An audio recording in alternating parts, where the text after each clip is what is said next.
I found out my fiancée had an anonymous account where she flirted with strangers, posted seductive photos, and called me vanilla.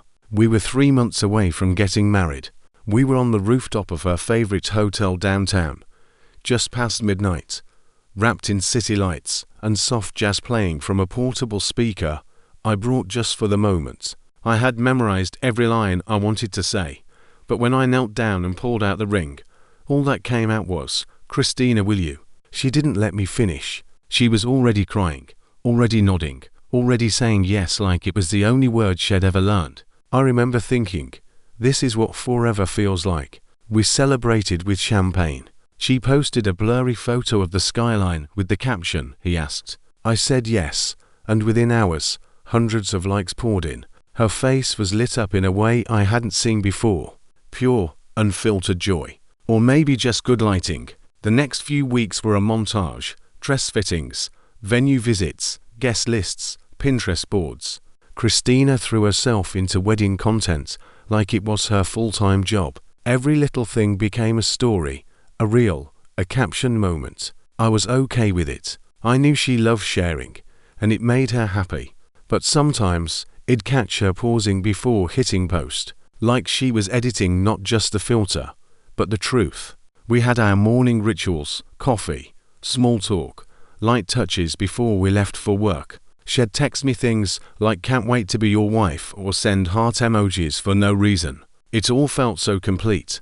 And yet, a strange unease settled in the background, like a song playing to rooms away, faint, but insistent. I ignored it, because love means trusting the person you chose, right? The first time I saw something off, it was 10:43 p.m. on a Wednesday. She was asleep beside me, breathing soft, curled into herself. Her laptop pinged. I wasn't snooping. I was reaching for my phone charger. But then I saw it, a Discord notification, small in the corner of her screen. New message in red room. Private from user. Midnight Ash to 7 that name. It didn't register at first, but the profile icon was unmistakably hers. An old selfie. Slightly blurred, tinted pink. I hesitated.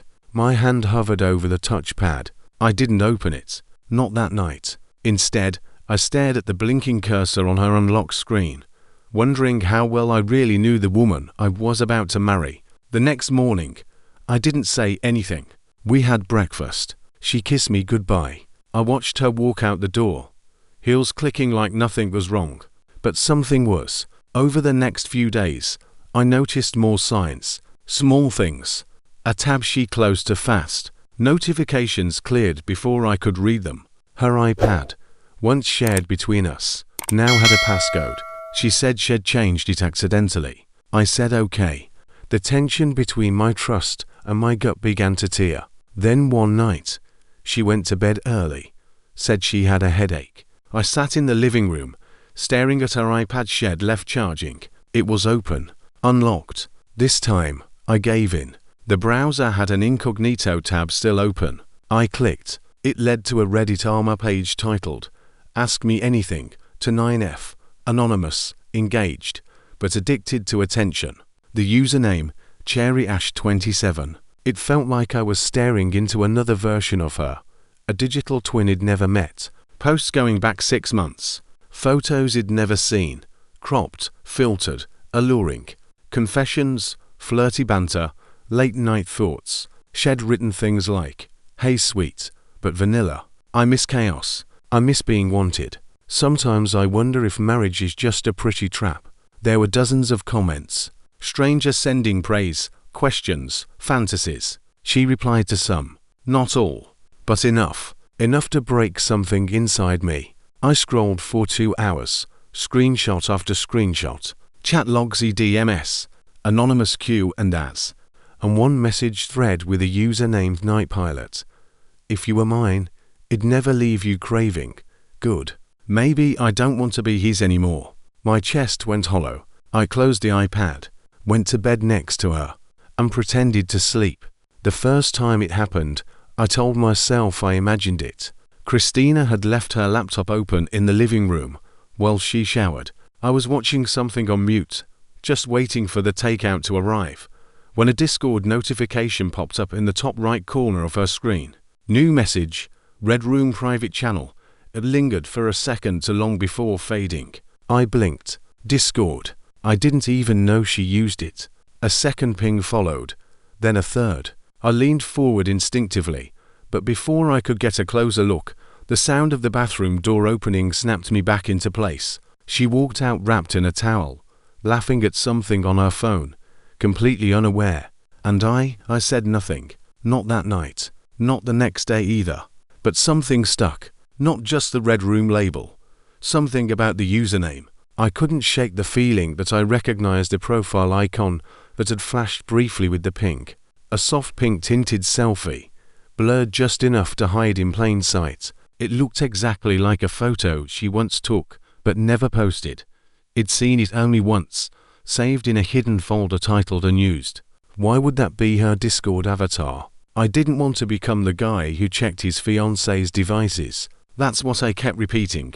But every time she smiled at her screen, just a second too long, every time she swiped a notification away like it burned her skin, every time she took her iPad to the bathroom, instead of a book, I felt it. Something wasn't right. She used to laugh at couples who didn't trust each other. She said, if you need to check someone's phone, the relationship's already over. So I resisted. I trusted, until trust became denial. A week later, she left her iPad charging on the kitchen counter before heading to bed early with a supposed migraine.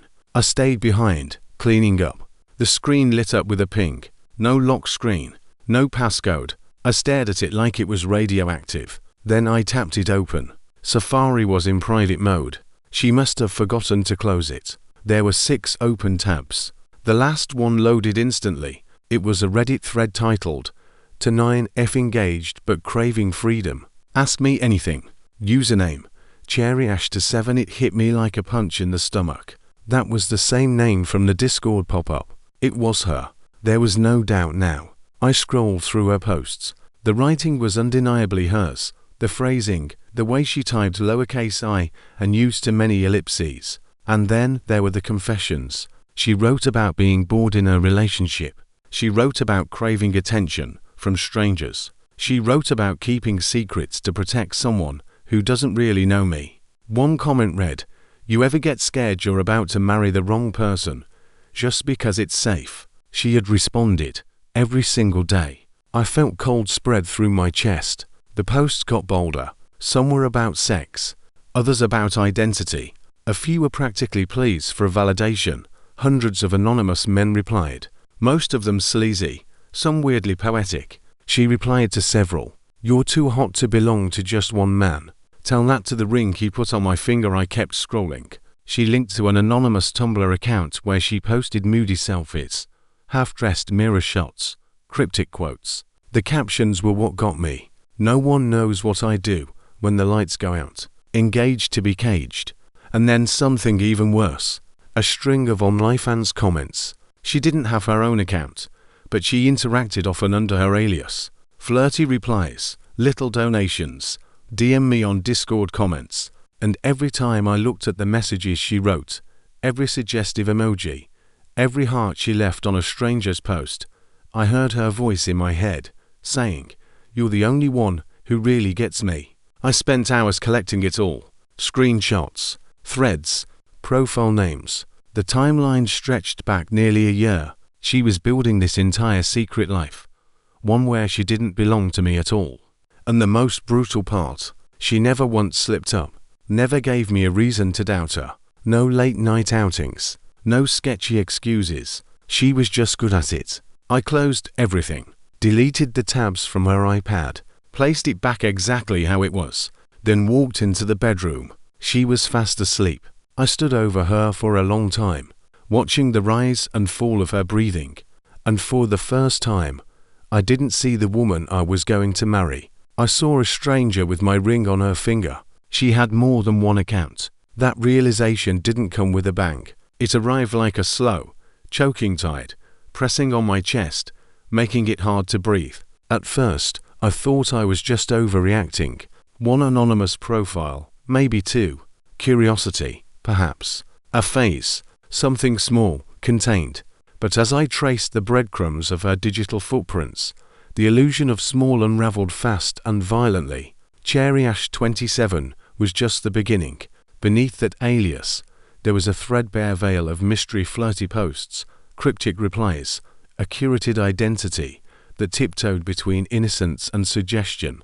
But as I dug deeper, I uncovered more names, more usernames that all carried fragments of her voice, her language, her favorite emojis, the lowercase I she never capitalized, the unnecessary ellipses trailing like whispers, velvet.vanish, not this Wi-Fi, names that read like poetry, carved by someone who both hated and worshipped their own engagement ring.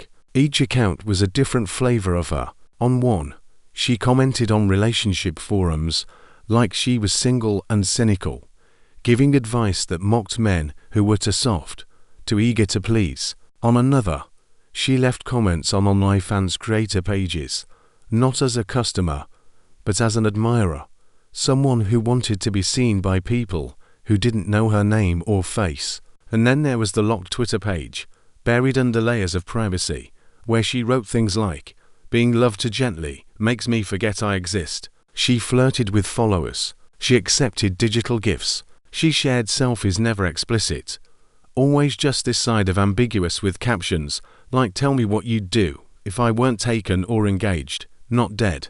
I found a Discord server where she was listed as a moderator, Midnight Garden, a digital hangout for anonymous creators, artists, late-night souls. Inside it, she posted under another name, laughing freely, teasing men who messaged her, disappearing 4 hours only to reappear with a new voice message, always signing off with a wink. And none of it was public. None of it would have ever been seen unless you knew exactly where to look. The images were hidden in expired links, her replies subtle, careful, playful enough to keep them guessing, but not enough to get caught, not enough for her to lose control. But she had lost control, because I was staring straight into the world she had built without me. One account, buried under a secondary email, was followed by 3 of our mutual friends. They had no idea it was her. The profile picture was a cropped version of an old vacation photo we'd taken in Mexico, one she swore she never posted because it was too personal. She had just posted it somewhere else. I didn't speak. I didn't scream. I didn't throw anything. I sat in the dark, the glow of the screen painting my face, while my heart fell to the floor in complete, silent ruin. At some point I found a voice memo, saved in her Discord files. A soft recording, her voice low, hushed, like a secret lover's whisper. I didn't want to press play, but I did. "Hey sweet," she said. Her voice warm, slow, familiar. "But hey's boring. I miss chaos. You feel dangerous and I need that." It stopped me cold. I knew that tone, that breathy softness. I'd heard it when she told me she loved me, when she leaned her head on my chest at night and whispered her dreams into my neck. I'd believed that voice, trusted it, loved it, and now it wasn't mine. I closed the file. The room around me didn't change. Nothing exploded, but something inside me did, quietly, permanently, like a lock that clicks shut from the inside. I didn't cry, not that night. I just sat with it, with the words, with the photos, with the evidence I'd never asked to find. I started recording everything: screen captures, links, usernames, timestamps maybe, because some part of me needed proof that I wasn't imagining it, that this wasn't just a cruel twist in my own paranoia. I wasn't delusional. I wasn't insecure. I was being lied to, deeply and deliberately. And all this time, she was in the next room, sleeping peacefully beneath the same roof, wearing the ring I gave her, dreaming of someone else's attention. I stopped sleeping. My mind wouldn't let me rest. Every detail I had ever loved about her now came with a second face. Every time she smiled at her phone, every time she said I'm just catching up on messages, every time she sighed like the world was weighing on her shoulders. I started reliving everything. Our first date, the night she told me she felt safe with me, the morning she made pancakes and danced around the kitchen in one of my shirts, laughing like we had forever. I saw it all, rewound and tainted. Was any of it real? Or was I the placeholder, the safe house she stayed in, while her fantasies wandered off to strangers in the night. She told me I was the love of her life. But online, she was telling strangers things I never heard in 3 years of loving her. I waited until the air felt still enough to speak, until the last beam of light faded from the living room window, until the hum of the refrigerator was the only sound left between us. She sat on the couch, scrolling through her phone, feet tucked beneath her like she didn't carry the weight of 1,000 hidden messages. My heart beat like a slow drum in my chest, steady and unforgiving. I didn't raise my voice. I didn't accuse. I just said the name. I know about Cherry Ash 27. She didn't answer at first. Her thumb froze mid-scroll, her breath caught, and for a moment I saw something slip across her face, recognition, maybe even fear, but then she looked up, tilted her head, and blinked like she was confused, like she didn't understand the language I was speaking. "What?" she said, too soft, too rehearsed. "You know what I said." And then the color drained from her face. She put the phone down slowly, too slowly, like she was buying herself a few extra seconds of silence. The mask slipped but didn't fall. It held, fragile and trembling, while she swallowed, lips parting, eyes shifting toward the window, away from me. "I don't know what you're talking about," she whispered. Then louder, "Is this some joke?" I didn't blink. I didn't flinch. I just stared back. Her shoulders stiffened. "Even if I did have something, it's just a persona. It's not real." "A persona," I repeated, the word tasting like rust in my mouth. "It's harmless," she added quickly, too quickly. "It's just fantasy, Daniel. I never met any of them. I never did anything physical. It's like roleplay, exploration. You don't get it." She started talking faster, stacking excuses like sandbags against a flood.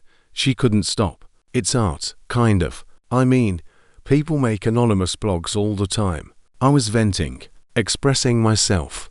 "And anyway, it's not like I was sleeping around." I laughed, not because it was funny, but because something inside me cracked wide open. "You said you loved me," I said, voice low. "You said I was your home, your future, while you were telling strangers online that you missed chaos and danger and being wanted by people who didn't know your name." "That's not fair," she shot back, suddenly defensive. "You went through my stuff. You broke my trust. If you trusted me, you wouldn't have needed to snoop." I stepped forward, shaking now, but not from fear. "If you respected me," I said, steady, "you wouldn't have needed to hide." She stood up then, the conversation boiling into something neither of us could control. Her face twisted, not into guilt, but into something harder, colder, like she was more angry at being caught than sorry for what she'd done. "I can't believe you're making this into such a big deal. You don't even try to understand me." "I did," I said, "every single day. But you never gave me the real version to understand." Silence stretched between us like a fault line. She looked at me, not as the man she said yes to on that rooftop, not as the person who built a life with her, but as someone who had just pulled off her mask in public. The moment fractured. Then she turned, grabbed her keys from the counter, and walked to the door. Her steps were sharp, like she wanted me to feel them with every echo. When the door slammed behind her, it didn't shake the walls, but it felt like the final crack in the foundation we'd built together. I didn't follow her. I stood there, staring at the empty space she left behind, the phone still on the couch, the wine glass half full on the table. The air was thick with everything unsaid, and I just stood in it, listening to the echo of my own silence. The next morning, I woke up to find myself blocked on everything. Instagram, phone, email, like I had disappeared from her digital world the same way she disappeared from my real one. I walked into the kitchen, and there, sitting quietly next to the coffee machine, was the engagement ring. No note, no explanation, just the metal loop we both swore meant forever. I picked it up, cold, weightless now, and I set it in the box we used when we bought it together. Back when we thought commitment was something sacred. Back when I thought I knew who she was. The engagement was over. Not with a bang, not with a breakup speech, but with a blocked number and the ring left like a dead thing on the counter. It unraveled quickly after that. The silence that followed her exit was not just between us, it spilled into every corner of our shared world. The news spread in fragments. At first, quiet whispers among our mutuals, then passive-aggressive unfollows, then texts that asked, "Hey, are you okay?" without really wanting the answer. Friends took sides. Some drifted away like they were afraid betrayal might be contagious. A few stood by me quietly, but firmly. Most didn't say anything at all. It didn't take long before someone found one of her anonymous accounts and connected the dots. Her backup Instagram was discovered by a girl she'd gone to college with. Someone who still followed her on both her personal and healing pages. That girl took screenshots, shared them. Word got out. Christina tried to pivot. She posted long captions about growth, about self-discovery, about reclaiming her identity as a woman beyond roles and rings. She framed it as liberation, as evolution. But the comments didn't follow the script. You lied to the one person who loved you. Don't brand your betrayal as a breakthrough. How do you preach love while selling lies? Her engagement photos vanished. Her wedding mood board went dark. Her TikTok, once filled with soft music and voiceovers about loyalty, disappeared entirely. So did the sponsors. The brand that sent her PR packages cut ties. One post said, "We stand for transparency. We do not condone deception." Her influencer world carefully constructed, algorithm-fed collapsed beneath the weight of the truth she tried to bury. And I didn't celebrate it.